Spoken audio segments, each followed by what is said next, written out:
마태복음 1장 12절부터 2장 5절까지의 말씀입니다. 우리 한 절씩 교도하여 읽도록 하겠습니다. 선지자가 이르되 여호와 나의 하나님 나의 거룩한 이시여 주께서는 만세 전부터 계시지 아니하시니까 우리가 사망에 이르지 아니하리이다. 여호와여 주께서 심판하기 위하여 그들을 두셨나이다. 반석이시여 주께서 경계하기 위하여 그들을 세우셨나이다.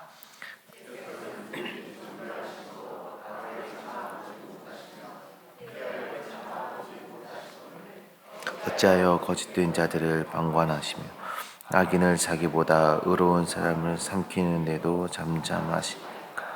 주께서 어찌하여 사람을 바다의 고기 같게 하시며 다스리는 자 없는 벌레 같게 하시나이까.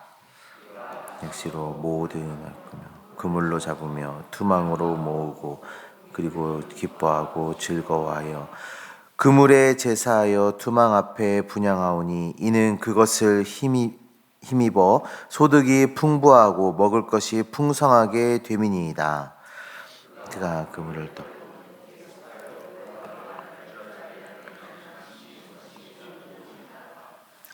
내가 내 파수하는 곳에 서며 성루에 서리라.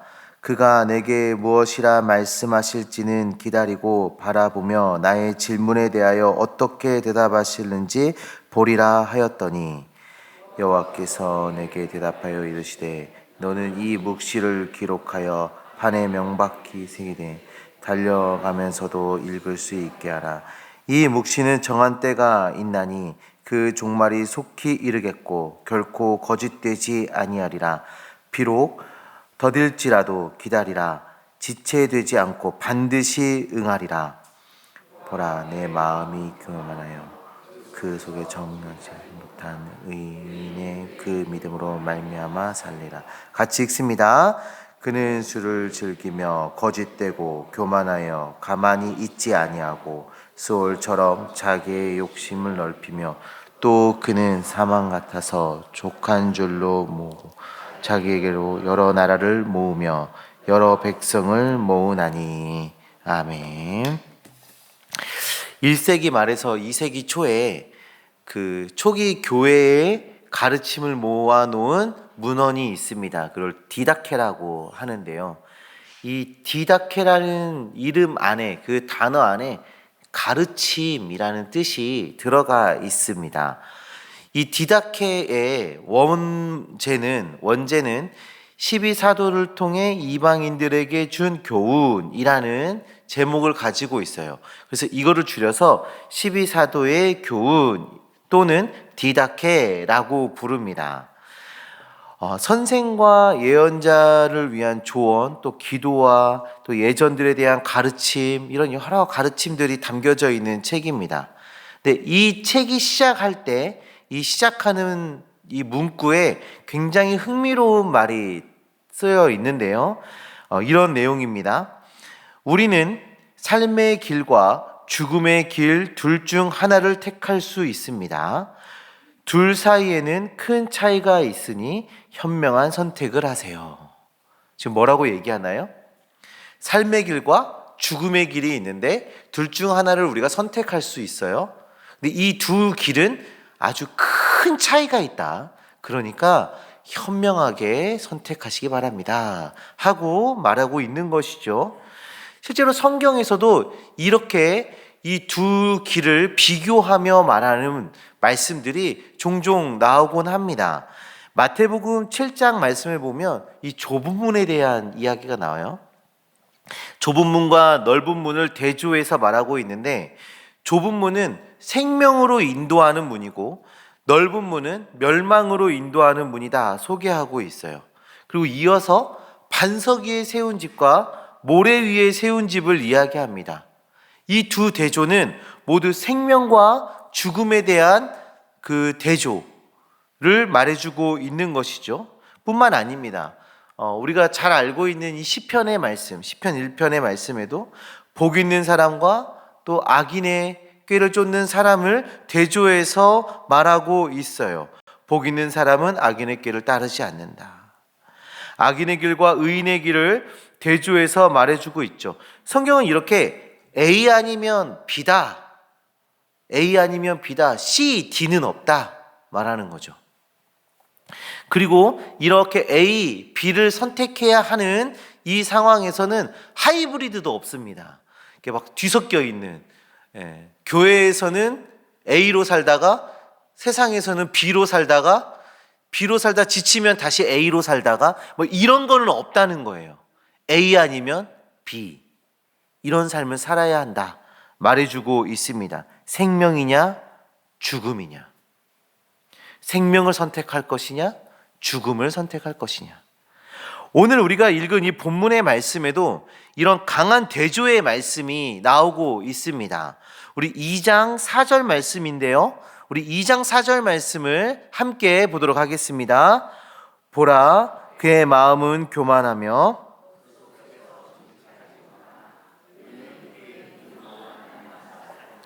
아멘. 상반절과 하반절을 나눠서 볼 수 있는데요. 자, 상반절을 보시면 보라, 그의 마음은 교만하며 그 속에서 정직하지 못하나, 죽음의 길을 걷는 자들의 모습을 보여주고 있습니다. 자, 그리고 하반절로 가게 되면 의인은 그의 믿음으로 말미암아 살리라, 생명에 대한 이야기가 하반절에는 나오고 있습니다. 이 말씀은 하박국의 호소에 대한 하나님의 대답인데요. 왜 이런 말씀을 주셨는지 우리가 그 쭉 말씀을 한번 살펴보도록 하겠습니다.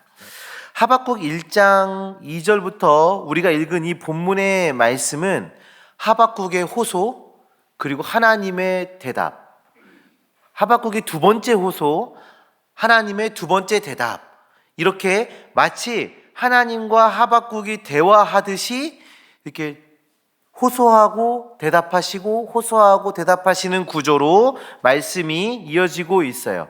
하박국의 첫 번째 호소의 내용을 우리가 한번 살펴보겠습니다. 1장 2절 말씀인데요, 우리 1장 2절 말씀 다 같이 봅니다. 여호와여, 내가 부르짖어도 주께서 듣지 아니하시니 어느 때까지리이까? 내가 광포로 말미암아 외쳐도 주께서 구원하지 아니하시나이다. 이 말이 지금 무슨 말인가요? 하나님, 왜 이 세상의 불의를 보시고도 아무 일도 하지 않으십니까? 라고 지금 하박국이 얘기하는 거예요. 왜 이 세상이 이렇게 불의한데 가만히 두십니까? 라고 말하고 있어요. 이 불의의 모습은 어떻습니까? 1장 4절에 보시면 율법이 해이하고 정의가 전혀 시행되지 않습니다. 다시 말하면 죄에 대해서 무감각한 상태에 빠져 있다라는 거예요. 죄를 지으면서도 이게 죄인지도 모르는 그런 상황에 빠져 있는 것이죠. 악인이 의인을 에워쌌습니다. 그래서 정의가 굳게 행하여집니다. 악인이 의인보다 많은 거예요.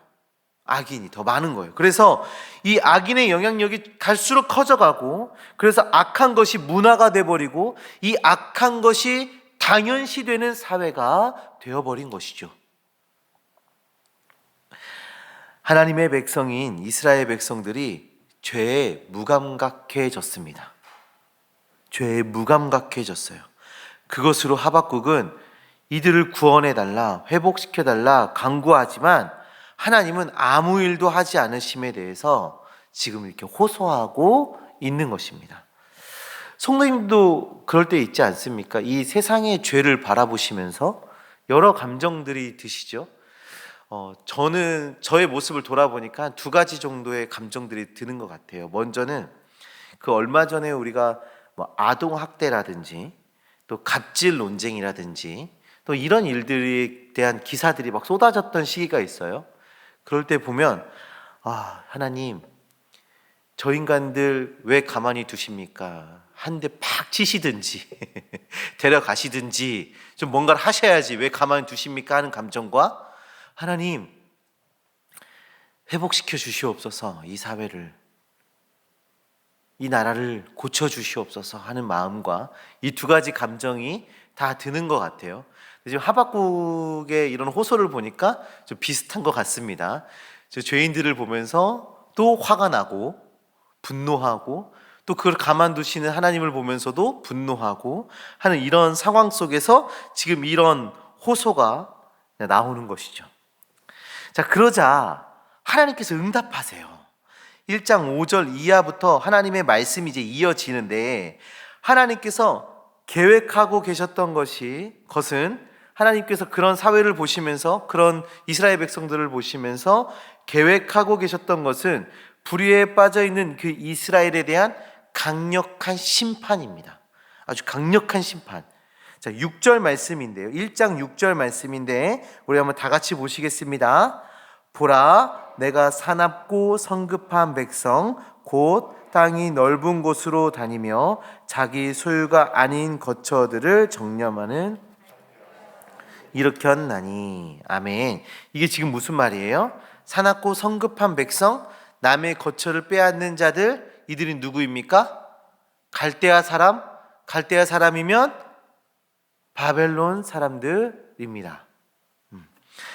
바벨론을 들어서 이스라엘을 심판하시겠다라고 하나님이 예언하고 계신 거예요. 이때 지금 요 하박국 시대에는요, 이미 이스라엘이 아수르에 의해서 굉장히 많은 어려움을 겪고 있던 시대예요. 지금 이 현실과 이 상황을 보게 되면 아수르가 이 나라를 멸망시킬 것 같은 그런 상황이에요. 그런데 하나님께서는 바벨론을 들어서 그들을 심판하실 것이다 하고 예언하고 계신 거예요. 훗날 이 하나님의 말씀은 완벽하게 이루어지죠. 남유다가 바벨론에 의해서 BC 586년에 멸망하게 되는 사건을, 그리고 포로로 끌려가게 되는 그 역사를 우리는 이 말씀을 통해서 알고 있죠. 하나님은 바벨론에 의해서 멸망하게 될 일을 하박국에게 지금 예언하신 겁니다. 자, 하박국의 첫 번째 호소가 무엇이었습니까? 하나님, 왜 불의를 보시고도 가만히 계십니까? 하고 물었어요. 자, 그러자 하나님이 대답하셨습니다. 내가 바벨론을 들어서 너희를 심판할 것이다 라고 아주 정확한 대답을 해주셨습니다.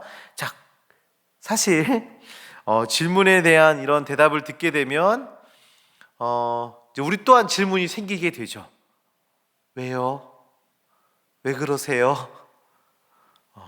이런 질문들이 이제, 그래서 우리는 어떻게 되는데요? 하는 질문들이 이제 생기게 되죠. 이처럼 하박국도 그 질문이 이어지는 거예요. 그것이 바로 두 번째 호소로 연결되는데요. 자, 두 번째 호소도 한번 확인해 볼게요. 12절 말씀입니다. 다 같이 봅니다. 선지자가 이르되, 여호와 나의 하나님, 나의 거룩하신 이시여, 주께서는 만세 전부터 계시지 아니하시니까 우리가 사망에 이르지 아니하리이다. 여호와여,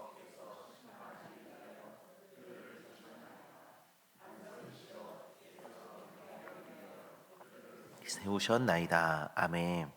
지금 하박국이 뭐라고 말하고 있나요?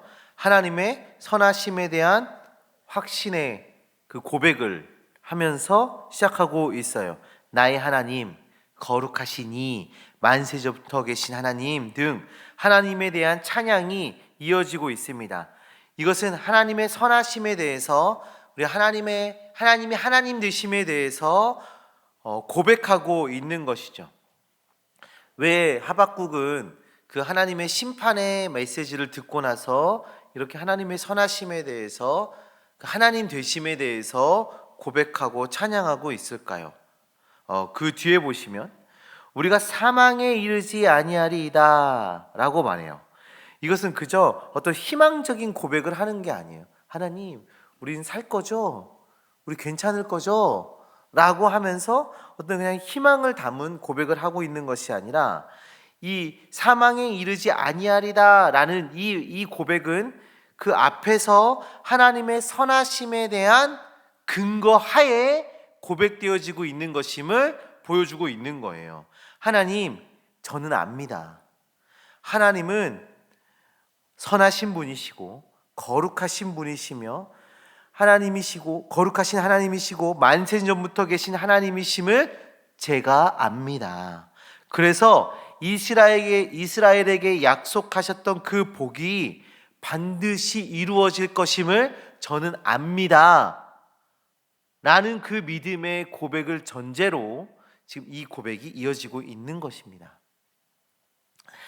하나님께서는 이스라엘 백성을 택하시고 복을 주시고 이 이스라엘을 통해서 많은 민족이 복을 누리게 하실 것이다 약속하셨습니다. 그 약속은 영원히 지켜질 것임을 하박국은 알고 있다라는 것입니다. 그렇기 때문에 우리가 사망에 이르지 아니하리라 라는 이 고백을 할 수 있는 것입니다. 하박국의 호소가 어떻게 이어지나요? 물고기도 나오고 또 그 뒤에 보시면 그물도 나오고 투망도 나오고 하는 여러 가지 이야기들이 나와요. 이것은 무엇을 말하냐면 하나님 어떻게 저 악인들에 의해서 우리가 죽겠습니까? 물론 우리도 죄인이지만 우리도 악인이지만 저 바벨론 저 악한 자들이지 않습니까? 어찌 하나님의 백성이 저 바벨론의 낚싯감이 되겠습니까? 하고 지금 말하고 있는 거예요. 그러자 하나님께서 대답하십니다. 그것이 2장 4절 말씀인데요. 우리 다시 한번 2장 4절 말씀을 보도록 하겠습니다. 보라, 교만하며 그 속에 정직하지 못하나 의인은 그의 믿음으로 말미암아 살리라. 자, 이 말씀을 기억하고 계세요. 자, 하나님께서 하박국의 두 번째 호소를 들으셨습니다. 그리고 말씀하셨어요. 하박국아, 내가 하는 말을 잘 받아 적어라. 내가 하는 말을 잘 받아 적어라. 2장 2절에 보시면 기록하여 판에 명백히 새기라 말씀하고 있죠. 자, 판에 새기라 이 말씀이 좀 어떤 말씀이 좀 떠오르시나요? 그 돌판에 받아 적은 그 십계명의 말씀이 떠오르지 않습니까? 자, 마치 그것처럼 굉장히 중요하고 굉장히 핵심적인 말씀이다 라고 보여주면서 말씀이 이어집니다. 그리고 주어지는 말씀이 바로 이 4절의 말씀이에요. 판에 적어라 하고 말씀해 주신 매우 중요한 말씀이다라고 하시면서 주신 말씀. 자, 그 말씀이 어떻게 시작됩니까? 보라, 보라, 주목, 밑줄 쫙, 자, 집중, 이런 말이에요. 자, 보라. 자, 그렇게 강조하시면서 주시는 말씀, 삶과 죽음에 대한 말씀. 내가 너희를 심판할 것이다. 바벨론을 들어서 너희를 심판할 것이다. 그런데 하박국아, 내가 한 말도 맞다. 다 죽지 않을 것이다. 살 수 있는 방법이 있다 하면서 주시는 말씀입니다. 무엇으로 살 수 있다고 말씀하고 계십니까? 믿음으로 말미암아 살리라. 믿음으로 말미암아 살 것이다 말씀하고 있어요. 이 말씀이 우리에게 얼마나 중요한 말씀이냐면 이 말씀은 신약에 3번이나 인용되어집니다. 로마서 1장 17절 말씀인데요.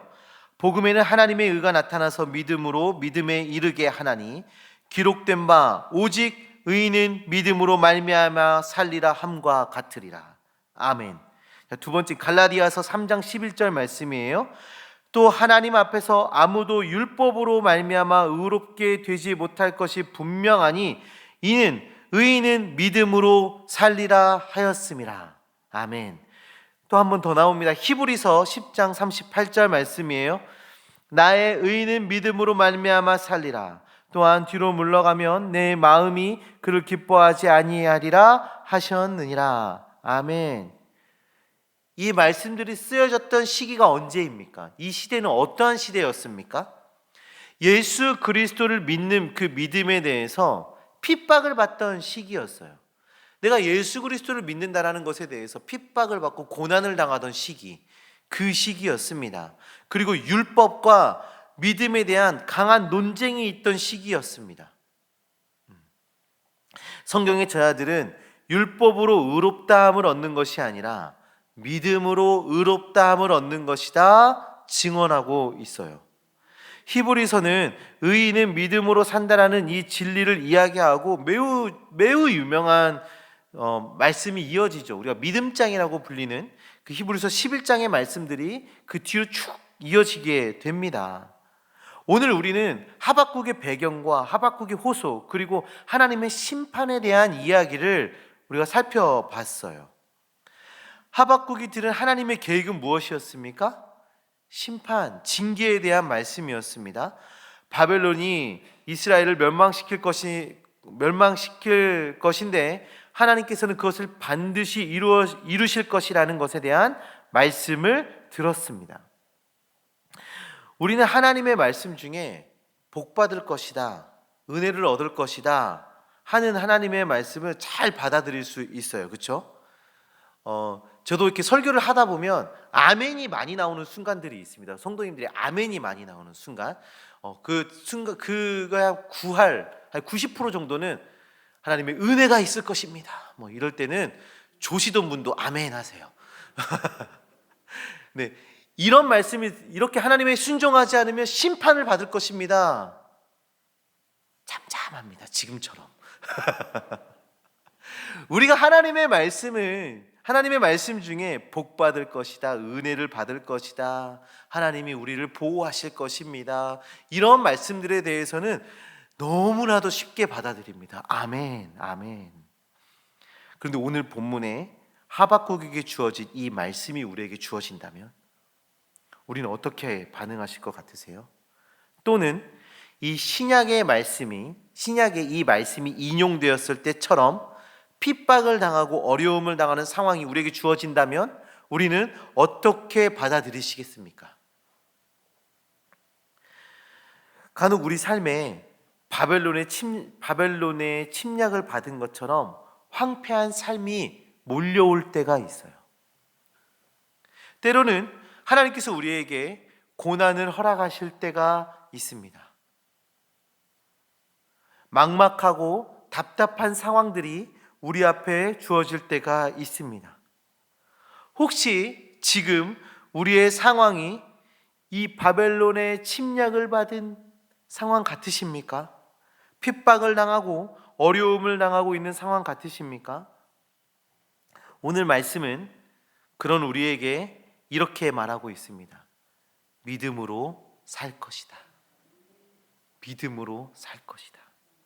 고난 중에 살 수 있는 방법, 믿음이다.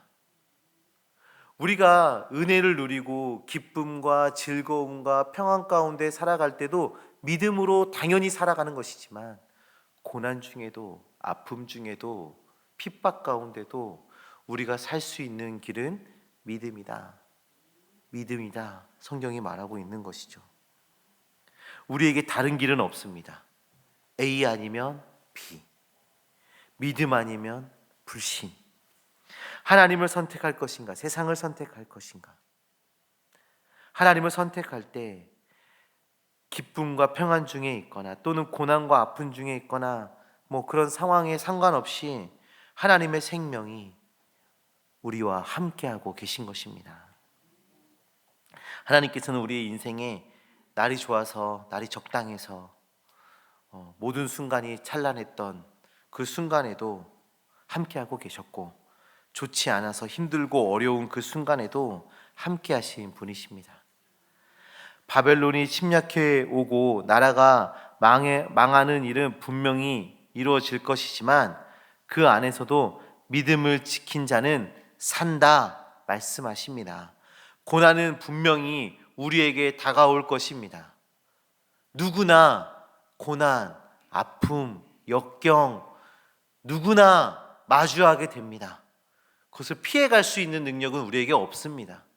그런데 그 안에서 우리가 믿음으로 살아갈 때 우리가 이겨나갈 수 있는 것입니다. 승리할 수 있는 것입니다. 사랑하는 성도님들, 하나님은 우리와 함께 하십니다. 믿으십니까? 하나님은 우리의 하나님이십니다. 지금 우리의 인생이 좋은 날에 머무를 수도 있지만 하나님께서 허락하신 고난 중에 머물 수도 있습니다. 우리가 어느 순간에 어떤 모습으로 우리가 서 있을지라도 우리는 하나님을 바라보며 하나님을 향한 분명한 믿음의 고백으로 살아가시길 바랍니다. 믿음으로 살리라, 이 하나님의 말씀을 마음판에 새기시고 우리가 기억하며 살아가시기를 소망합니다. 이 믿음으로 승리하는 삶을 살아가는 주님의 백성으로 나아가시기를 바랍니다. 예수 그리스도를 구주라 믿는 믿음, 예수 그리스도만이 우리의 생명이 되신다는 믿음, 하나님께서 내 삶의 주인이 되신다는 그 믿음, 하나님께서 나를 보호하시고 지키시고 인도하실 것이라는 믿음, 하나님은 나에게 항상 가장 좋은 것으로 주시길 원하시는 분이시다라는 그 믿음으로 나아가시는 믿음의 사람 되시기를 간절히 소망합니다.